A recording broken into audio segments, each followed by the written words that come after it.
이재명, 이재명, 이재명, 이재명, 이재명, 이재명, 정명, 이재명, 이재명,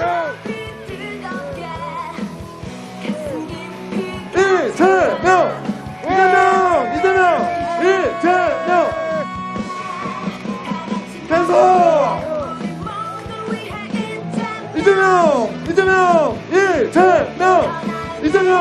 이재명,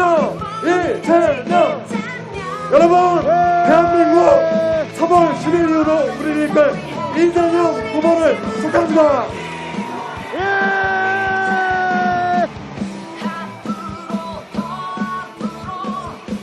자, 이재명을 하고 다시 한번 삼창으로 불러보겠습니다. 이재명!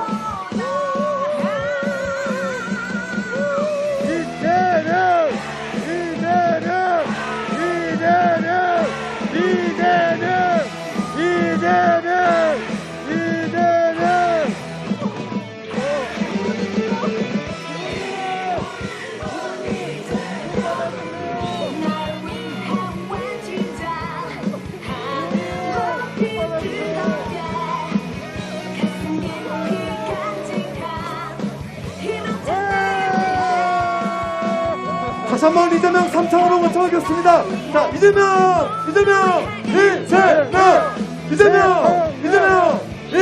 한 번 더, 이재명, 대통령.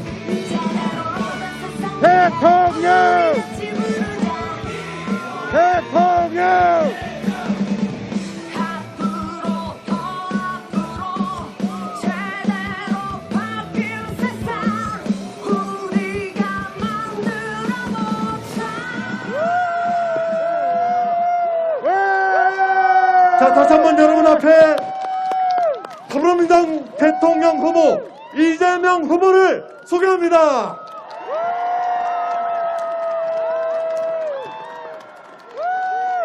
프레스를 높이 들고 여러분 함께 흔들어주세요.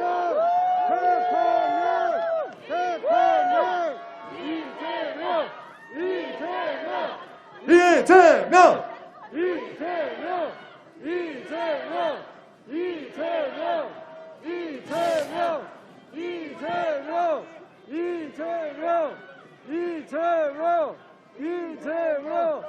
자, 큰 환호성 한번 부탁드리겠습니다. 플래시 높이 들고 대통령 이재명 대통령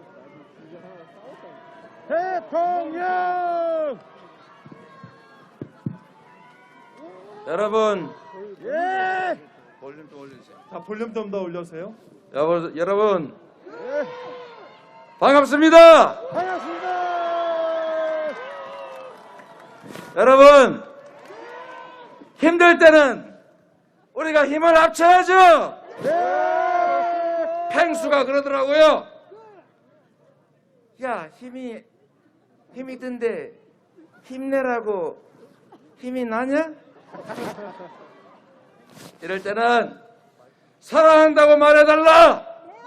여러분, 사랑합니다. 힘을 합칩시다.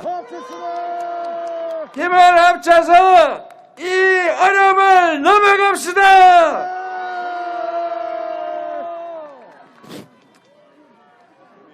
여러분, 우리가 비록 어려운 상황에 처해도 언제나 우리는 위기를 극복하고 위기를 기회로 만들면서 이 황무지에서 세계 10대 경제 강국을 만들었습니다. 지금 이 정도의 위기와 어려움, 리더가 정확하게 판단하고 현명하게 통찰력 갖고 결정하고 국민이 함께 해주면 저는 반드시 이겨낸다고 봅니다, 여러분.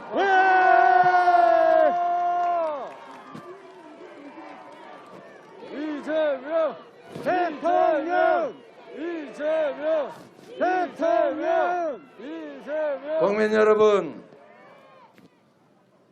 우리가 비록 가진 것은 없고 상황은 어려워도 우리는 지금까지 그래왔던 것처럼 반드시 이 험난한 산을 넘어서 희망의 나라, 모두가 기회를 공평하게 누리는 미래가 있는 나라로 갈 수 있습니다. 동의하십니까? 맞습니다.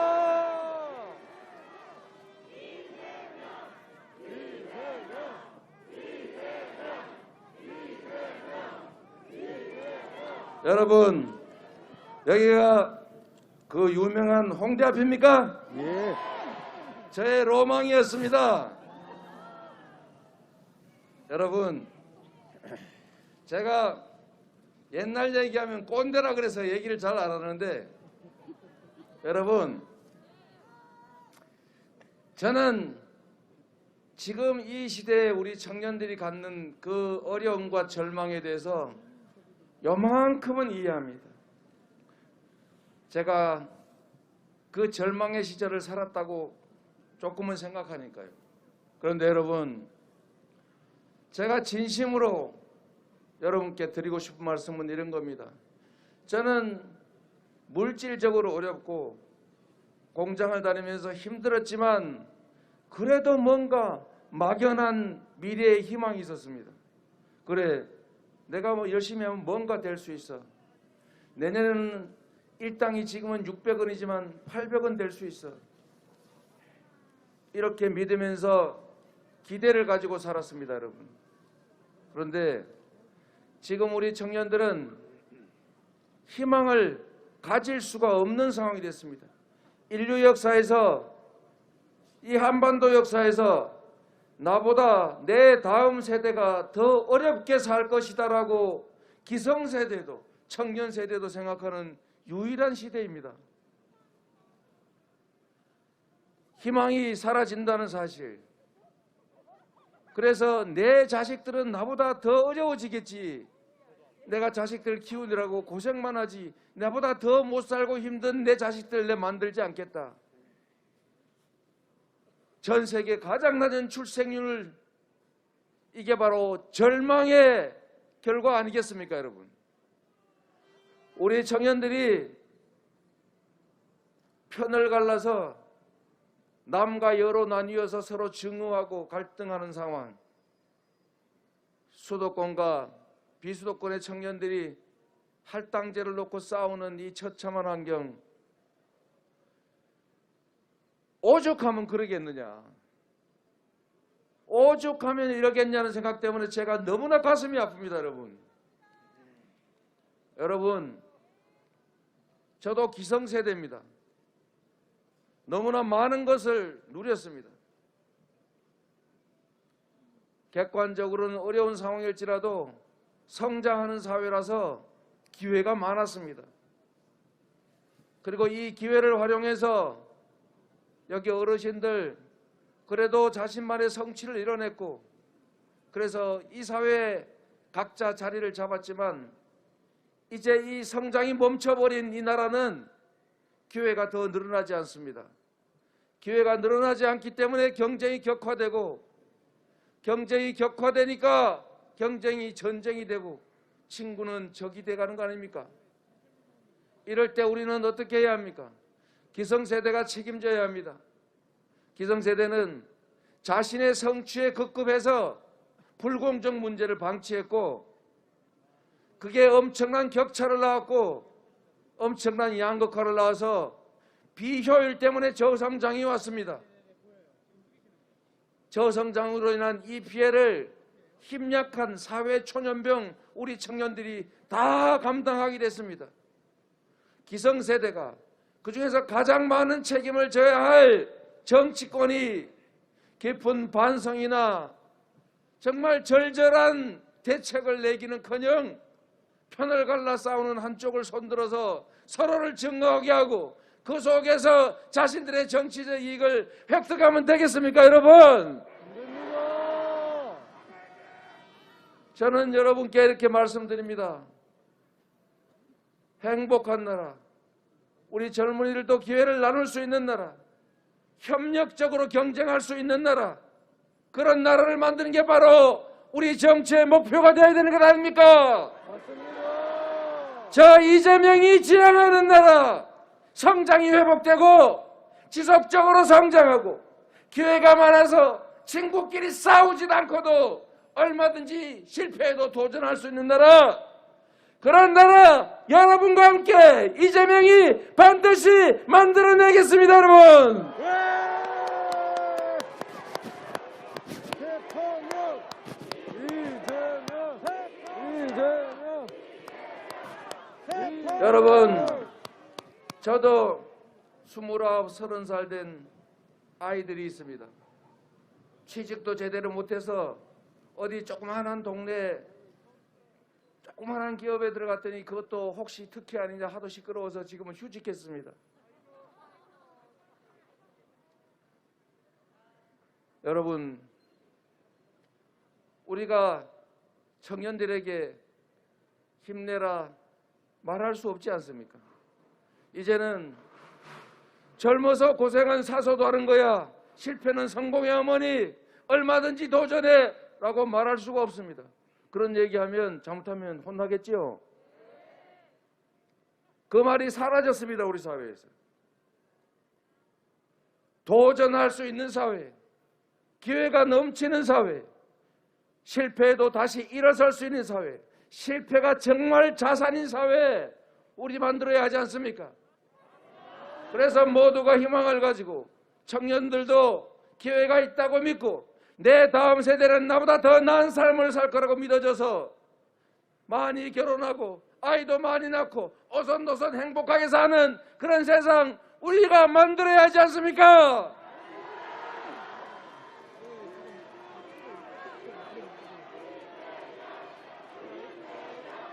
이재명 국민 여러분, 그리고 특히 청년 여러분, 화가 나는 거 이해합니다. 우리가 부족했던 거 인정합니다. 그러나 여러분, 만약에 새로운 선택의 결과 더 나쁜 상황이 벌어지는 건 막아야 하지 않습니까? 우리가 비록 변화를 바라지만 그 변화는 나쁜 변화가 아니라 더 좋은 변화여야 하고 더 진보해야 하지 않습니까? 진보를 만들 한 발짝이라도 앞으로 나가게 할 역량 있는 후보가 누구입니까, 여러분? 이재명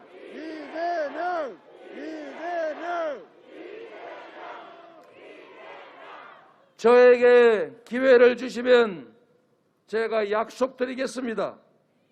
좁은 둥지에서 누가 둥지에서 떨어져 죽을 것인지를 공정하게 결정하는 것을 넘어서서 누구도 둥지에서 떨어져 죽지 않는 기회가 있는 그런 미래가 있는 세상을 제가 만들겠습니다.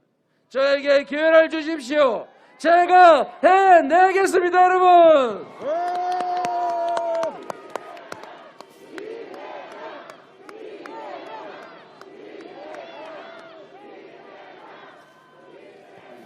여러분, 국정이란, 살림이란 그렇게 간단한 것이 아닙니다. 정확하게 파악하고 방향을 제시할 수 있어야 하고 미래를 내다보는 통찰력이 있어야 합니다. 뚜렷한 철학과 가치가 있어야 하고 세상을 바꾸기 위해서는 바꾸는 데 따라서 손실 보는 사람들의 저항이 있습니다. 그 저항을 감수할 용기가 있어야 합니다. 그 저항을 이겨낼 추진력이 있어야 합니다. 용기와 추진력, 철학과 가치로 미래를 이끌어 나갈 후보 누구입니까, 여러분? 이재명 그렇게 생각해 주셔서 감사합니다. 진심으로 감사합니다. 여러분, 누구나 약속할 수 있습니다. 누구나 말할 수 있습니다. 그러나 실천하는 사람, 행동하는 사람은 많지 않습니다. 그가 과연 지금의 약속을 지킬 것인지, 과연 새로운 나라를 만들 수 있을 것인지는 그의 말이 아니라 베껴서 읽는 원고가 아니라 그의 과거의 실적에서 증명되어야 합니다, 여러분. 맞습니다. 이재명!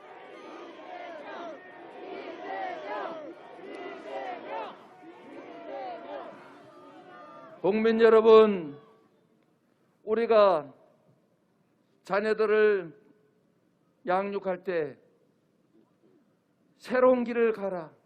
넘어지면 내가 일으켜줄게. 새로운 도전의 비용도 내가 대줄게.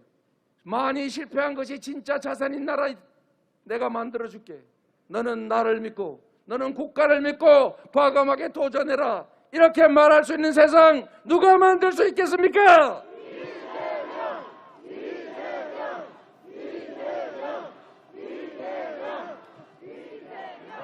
감사합니다. 이렇게 생각하시는 분이 훨씬 많았으면 좋겠습니다.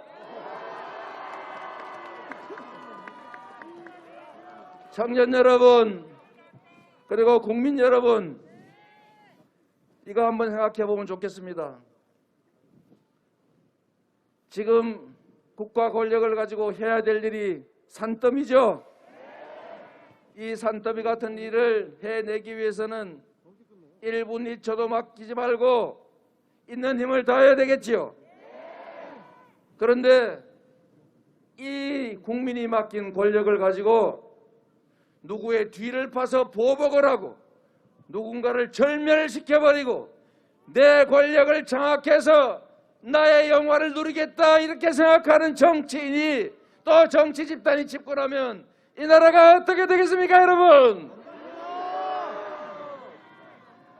우리가 촛불을 들어 만든 이 자유로운 공기의 민주공화국을 여러분 포기하시겠습니까?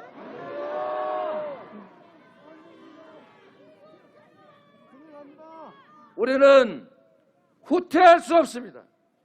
우리는 반발짝이라도 전진해야 합니다. 조금이라도 더 나은 세상을 만들어야 합니다. 조금이라도 더 국민을 위한 정부를 만들어야 합니다.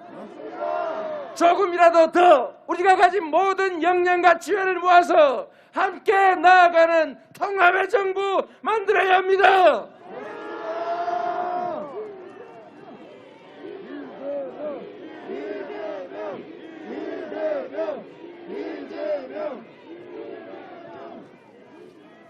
위기를 기회로 만들어 우리의 새로운 출발의 재도약의 기회로 삼고 검증된 실력으로 경제를 다시 살리고 국민을 한 곳으로 모아서 오로지 미래로 나아가게 하는 유능한 대통령이 될 기회를 주십시오. 제가 여러분의 기대에 부응하는 확실한 성과로 보답하겠습니다, 여러분.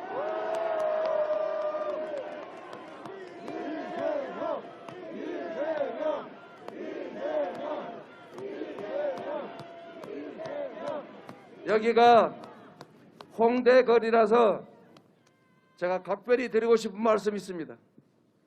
여기가 문화의 거리죠. 젊은이들의 꿈과 희망이 자라나는 곳이죠. 세계로 진출하는 인디 문화의 본고장 맞습니까? 우리 존경하는 김구 선생이 이렇게 말씀하셨습니다. 문화가 한없이 높은 나라 만들고 싶다. 대한민국의 미래를 정확하게 내다보신 해안이었습니다. 이제 우리가 경제 10대 강국을 넘어서 문화 강국을 향해 나아가고 있습니다. 문화의 특성은 자유로움과 창의입니다. 간섭이 없어야 합니다. 자유로워야 하고 억압이 사라져야 합니다. 그런데 블랙리스트의 악몽이 다시 시작될 것 같습니다. 좌파 문화예술을 없애버리겠다고 했나요? 지금이 어떤 시대인데 새로 블랙리스트를 상상하게 하는 발언을 과감하게 합니까? 후보가 대놓고 정치보복 얘기하니까 아예 참모들은 블랙리스트 부활하겠다고 공언하는 것입니까? 문화가 살아있는 나라, K컬처가 세계를 휩쓸고 그것이 우리 경제 성장의 발판이 되는 나라, 소프트 파워, 경성파워 세계 5대 강국, 우리가 꿈꾸지 못할 이유가 없지 않습니까, 여러분?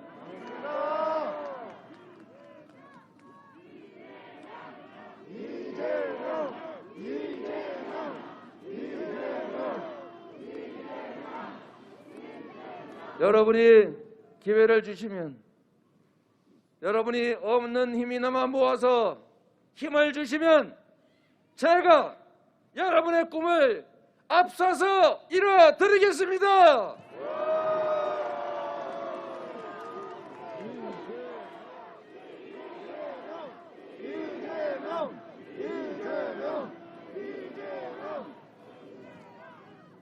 문화는 우리의 미래 산업입니다. 핵심 콘텐츠 산업입니다. 우리가 문화를 키워야 합니다. 그 문화를 키우는 중심에 우리 젊은이들이 있습니다. 우리 젊은이들에게 기회를 만들어 주고 싶습니다. 세계를 향해 나아갈 수 있는 기회를 지원하되 간섭하지 않는다. 창의와 혁신을 지원한다. 바로 정부가 해야 될 일 아니겠습니까? 우리 청년 여러분, 전에는 다 온 가족이 출퇴근 아니 통학 멀리 하면서도 집에서 모여 살았죠. 요즘은 다 나가버리더군요. 1인 가구가 늘고 있습니다. 청년들의 주거 부담이 엄청나게 커지고 있습니다. 청년들을 위한 주거를 만들어야 되겠죠. 청년들을 위한 주거 만드는 거 쉽지 않습니다. 저는 자신 있습니다. 제가 부동산 투기 발생할 수 있다는 위험 알고도 어디에 10만 호, 용산에 10만 호, 서울에 107만 호 지적해가지고 짓겠다고 얘기했고, 그중에 30만 호는 30%는 우리 청년들이 먼저 분양받을 수 있게 해주겠다 약속했습니다, 여러분.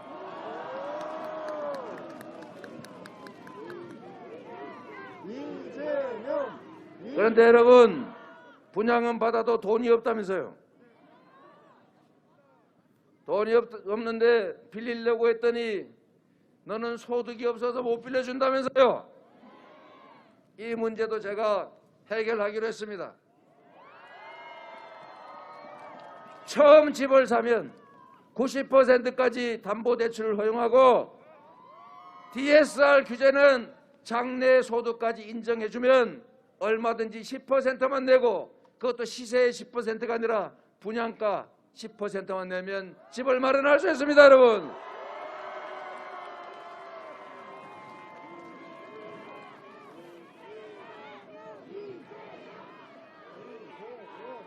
이재명 제가 대통령. 한다면 했습니다. 한다면 합니다, 여러분. 청년들의 도전 기회를 만들겠습니다. 청년들의 도전 기회는 말로 되는 것은 아닙니다. 청년들이 자기 역량을 발굴할 수 있는 비용을 지원해야 합니다. 제가 성남시 경기도에서 청년 기본소득으로 연간 100만 원에 불과한 소액이었지만 내 3년 만에 처음으로 과일 사 먹는다. 내 하고 싶었던 학원 다니고 있다. 내 보고 싶었던 책 보고 있다. 내가 듣고 싶었던 강의 듣고 있다는 사람들이 편지가 쇄도했습니다, 여러분. 그래서 여러분, 영아, 아동, 학생, 중년, 청년, 장년, 노인, 이 생애 주기별로 똑같은 세금 내고 있는데 우리 청년들한테 이 국가가 해준 게 뭐가 있습니까, 여러분? 가장 어려운 취약계층이 됐는데도 가장 지원을 못 받고 있는 이 청년들에게 알바할 시간 좀 줄여주려는 기본소득이 왜 나쁜 것입니까, 여러분?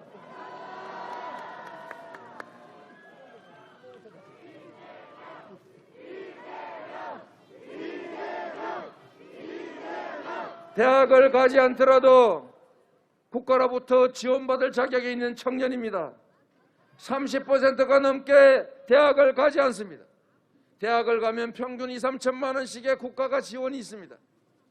대학을 가지 않더라도 그 액수는 못 되더라도 국가가 지원해서 자기 역량을 개발하고 인생을 살아갈 미천을 만들 수 있어야 하지 않습니까? 그게 바로 공평함이고 그게 바로 정의 아닙니까? 동일한 기회를 청년에게 주겠습니다. 주택과 교육과 자기 역량 개발의 기회를 정부로부터 지원받을 기회를 똑같이 누리는 진정 공정한 나라 만들어 보겠습니다.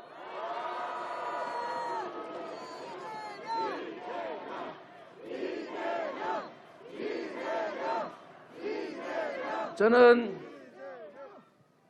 학원비 7,000원이 없어서 그 학원비를 벌려고 공장을 다니다가 사고를 당해서 이렇게 장애인이 됐습니다. 우리 청년들에게도 알바의 시간 뺏기지 않고 자기가 하고 싶은 일을 하고 공부하고 싶은 걸 공부할 수 있는 기회를 줘야 합니다. 그게 바로 국가가 우리 청년들에게 해줘야 되는 일 아니겠습니까?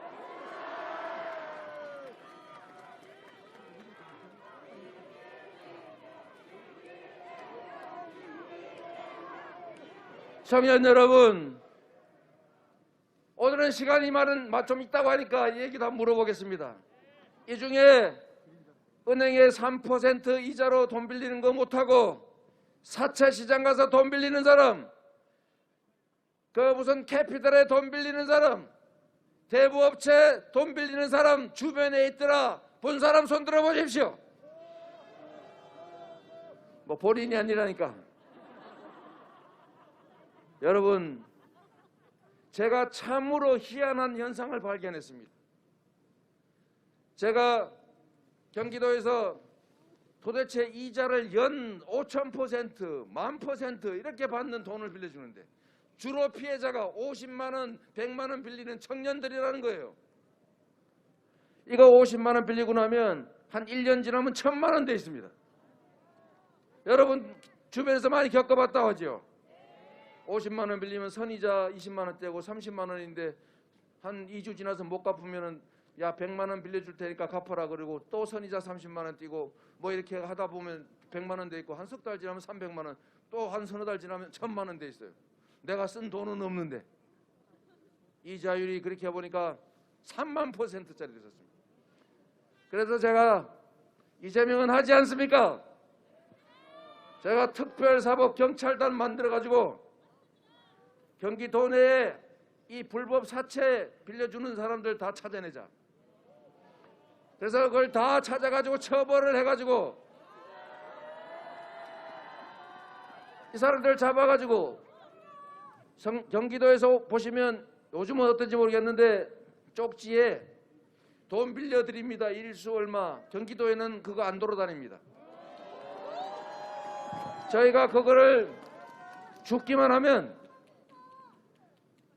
유인 수사조를 만들어 가지고 음식점에는 누군데요? 돈이 좀 필요해요. 70만 원만 어떻게 안 될까요?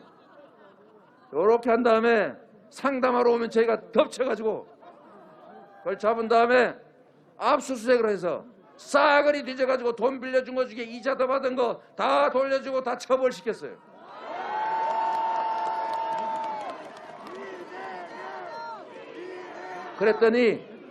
그랬더니 그게 없어진 건 좋은데 저한테 항의가 들어왔습니다. 나 지금 죽게 생겼는데 돈 30만 원 없어 죽는 사람도 있는데 거기서도 돈 못 빌리면 나 죽으란 말이냐. 이런 쪽지들이 막 날아왔어요. 그래서 제가 급하게 500억 만들어서 50만 원까지는 무조건 그냥 선순위로 신청한 대로 다 빌려준다. 조건은 연 1% 15년 후에 갚고 연장 5년 더 할 수 있다. 500억 순식간에 동이 나서 제가 다시 아이디어를 냈어요. 이거 직접 빌려주는 거 너무 돈이 부족해서 혜택이 적으니까 500억을 손실로 부담시키는 대신에 혹시 못 갚는 사람이 있을지 모르니까 은행들이 돈을 빌려주고 혹시 그중에 못 갚는 거는 내가 500억을 손실로 보전해 줄 테니까 얼마 빌려줄 수 있냐? 했더니 1조 원을 빌려줄 수 있대요. 그래서 나온 최종적인 결론은 누구에게나, 특히 젊은이들에게 지금의 1,000만 원이 미래의 1,000만 원보다는 훨씬 가치가 크기 때문에 지금이라도 은행 금리로 10년, 20년 장기로 소액이지만 도덕적 해이가 발생하지 않는 금액은 빌려주자. 제발. 그냥 강제로 주는 게 아니고 원하는 사람한테 그런 기회는 주자. 이게 청년 기본 금융인데 필요하지 않습니까, 여러분?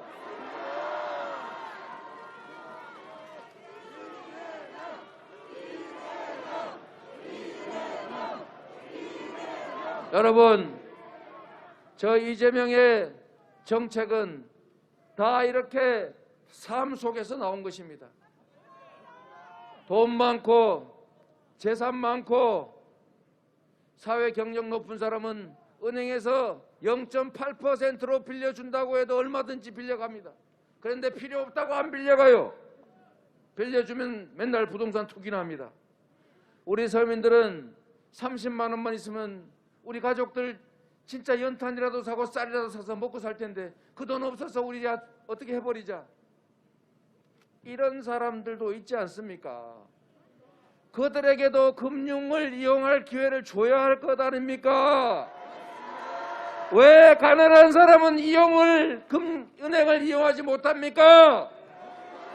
국가가 조금만 책임져 주면 되잖아요. 국가가 국민에게 최소한의 금융기관 이용의 기회를 만들어 주자는데 왜 비난하는 겁니까? 이재명이 하겠습니다, 여러분. 억울한 사람이 없는 세상을 만들겠습니다.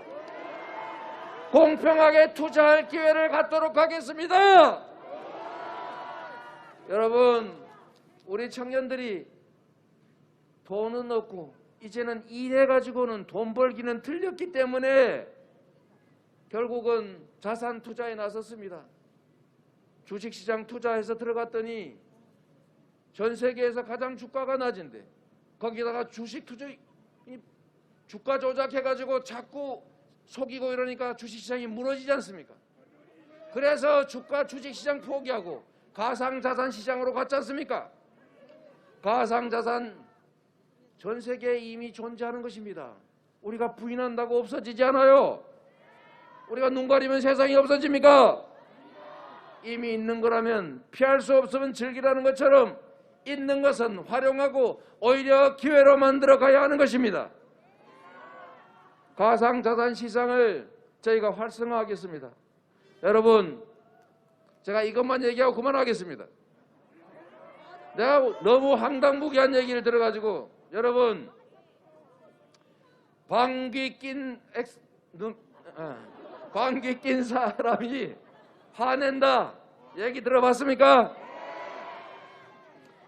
대한민국 지방자치 역사에서 부동산 개발하는 거 그래 네가 해먹으라 다 이렇게 허가해줬지. 너 개발해가지고 이익 나는 거 70% 내놔 라는 조건으로 허가해주는 거 맞습니까? 제가 단 한 건으로 5,800억을 환수했는데 대한민국 정부 수립 이래 공공환수한 금액이 그만큼이 안 됩니다, 여러분. 자, 한번 대놓고 얘기해 볼까요? 공흥지구에 LH가 임대 아파트 지으려고 사업하는 거 포기했어요. 그 자리에 가가지고 여주군수가 허가해줘가지고 100% 매덕 투자해가지고 100% 이익 다 가진 거 공흥지구 투자사 누가 했습니까?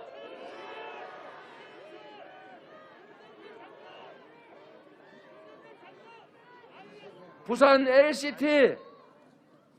LCT 그거 부산도시개발공사 땅인데 조성원가로 팔아가지고 허가해줘가지고 1조 원 남겨먹었는데 한 푼도 현수화가 없는데 50%가 넘는 70% 25억 투자해가지고 5,800억 환수한 나라를 어떻게 그들이 비난할 수 있습니까?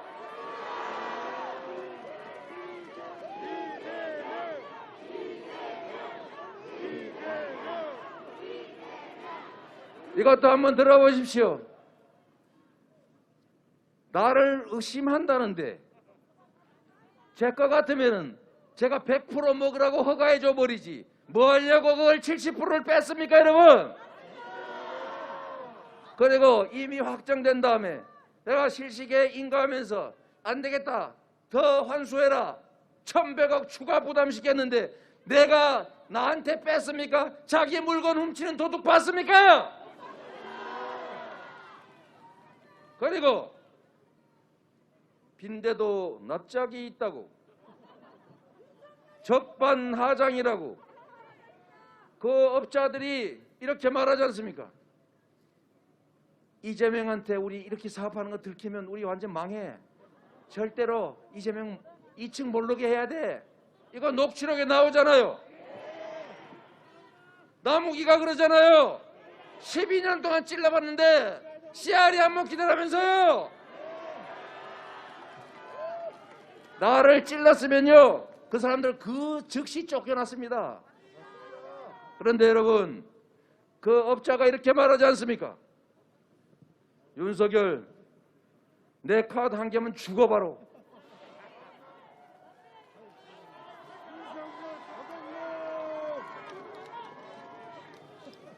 국민이 바보입니까? 국민을 바보로 이기고 그런 뻔한 거짓말을 하다니 대체 이게 말이 나다는 소리입니까 여러분? 내가 하나만 더 얘기할게요. 그 업자들 저는 도와준 일이 없어요. 난 존재도 몰랐어요. 제가 그 사람들 했으면 제가 내쫓았을 겁니다. 허가 안 해줬을 거예요. 그런데 여러분 그 범죄 집단을 도와준 사람이 의심받아야 합니까? 피해를 준 사람이 의심받아야 합니까? 부산저축은행에서 돈 빌려가지고 LH가 개발하고 있는 땅 다 샀는데 망할 거 각오하고 샀겠습니까? 확신하고 샀겠지. 이 종잣돈 보호해 준 사람이 누굽니까?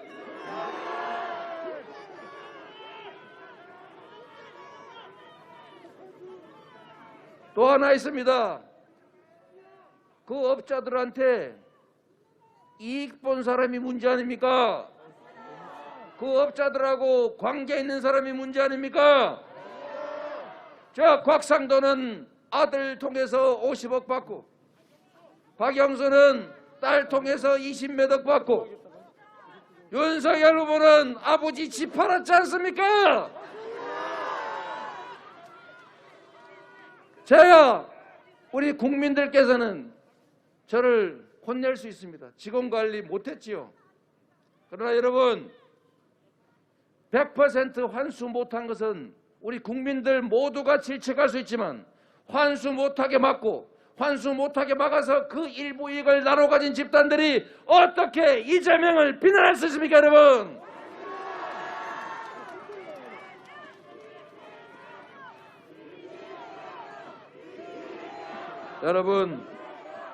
여러분 저는 국민들의 집단지성을 믿습니다. 여러분 주어진 권력을 진심으로 우리 그 권력의 주체인 국민들에게 돌려준 사람이 있습니까? 저는 국민의힘이 LH 공공개발 포기시키고 성남시 공공개발 못하게 자기들이 시의회 국민의힘 과반수니까 지방채 발행 못하게 하고 도시공사 못 만들게 하고 그거 지연시키고 이래서 어쩔 수 없이 저한테 민간 개발을 하라고 압력을 넣었지만 제가 거기서 꼭 또 묘수를 낸 겁니다. 민간 개발을 하되 이익의 70%는 내놔라. 너무 많이 남는 사업 아니냐. 이렇게 한 공직자가 세상에 어디 있습니까 여러분?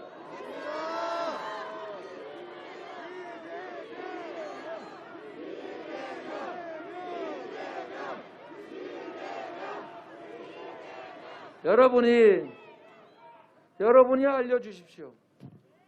제가 그래서 아이디어를 또 냈습니다. 어떤 아이디어를 냈냐면 이거를 허가를 해주는 조건으로 환수하려니까 자꾸 공무원들 매수하고 이러잖아요. 이걸 이제 원천적으로 없애는 방법을 제가 연구해냈습니다. 어떻게 하느냐면 앞으로 대규모 일정 규모 이상의 개발 이익이 보장되는 사업을 할 때는 전 국민한테 그 개발 사업에 참여할 기회를 준다. 방법은 간단합니다, 여러분. 요즘 가상자산 시장이라고 있죠. 가상자산 시장 중에서 국토 개발에 관한, 그러니까 강제 수용을 통해서 대규모 개발을 할 때 생기는 이익을 상당히 많이 남으니까 여기에 참여할 권한을 전 국민에게 똑같이 주는 겁니다. 그래서 그 개발에 참여할 권한을 디지털 자산으로 만들어서 미리 시장에서 거래하면 그게 바로 토큰 아닙니까, 여러분? 그거 개발 안 된 상태에서도 언젠가는 개발이 시작되면 이익을 얻을 수 있고 그 자체가 하나가 가상자산이기 때문에 그냥 아무 근거 없는 비트코인보다 훨씬 낫지 않습니까, 여러분? 여러분, 권한을 제대로 행사하면 우리 국민들이 함께 잘 살 수 있는 길은 무궁무진합니다.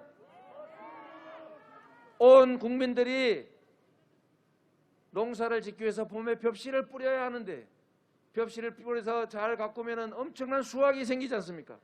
그런데 이 욕심꾸러기들이 누군가 농사도 짓기 못하게 다 뺏어다가 창고에 쌓아놓습니다. 창고에 쌓아놓으니까 효율이 생기겠습니까? 그래서 나라가 망하는 것입니다, 여러분.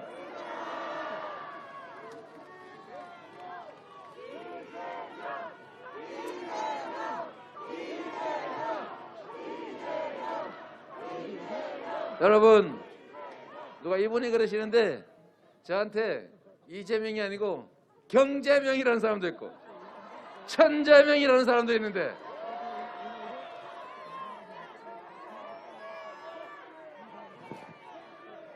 여러분, 제가 밤새도록이라도 말씀드리고 싶습니다. 그러나 여러분, 여러분도 가족이 기다리는 집으로 귀가하셔야지요. 여러분, 진심으로 부탁드립니다. 3월 9일은 이재명의 운명이 결정되는 날이 아니라 바로 우리의 운명이, 여러분의 삶이, 대한민국의 미래가 결정되는 날입니다. 동의하십니까? 3월 10일부터 두 가지의 세상이 열릴 수 있습니다. 퇴보하는 나라, 정치 보복이 횡행하는 분열의 나라, 절망이 지배하는 나라. 또 하나의 나라는 온 국민이 통합돼서 손잡고 함께 나가는 미래가 열려있는 사회, 경제가 살아나고 청년들도 증오가 사라진 사회, 얼마든지 도전해서 세계로 진출하는 청년들이 국가를 든든한 존재로 여기는 사회, 그 두 가지 길이 있습니다. 그 선택은 바로 여러분의 몫입니다. 이재명은 최선을 다하겠습니다. 여러분들이 길을 열어주십시오. 주술가가 정하는 길이 아니라 국민이 정하는 길을 가겠습니다. 여러분, 여러분만을 믿고 최선을 다하겠습니다. 감사합니다.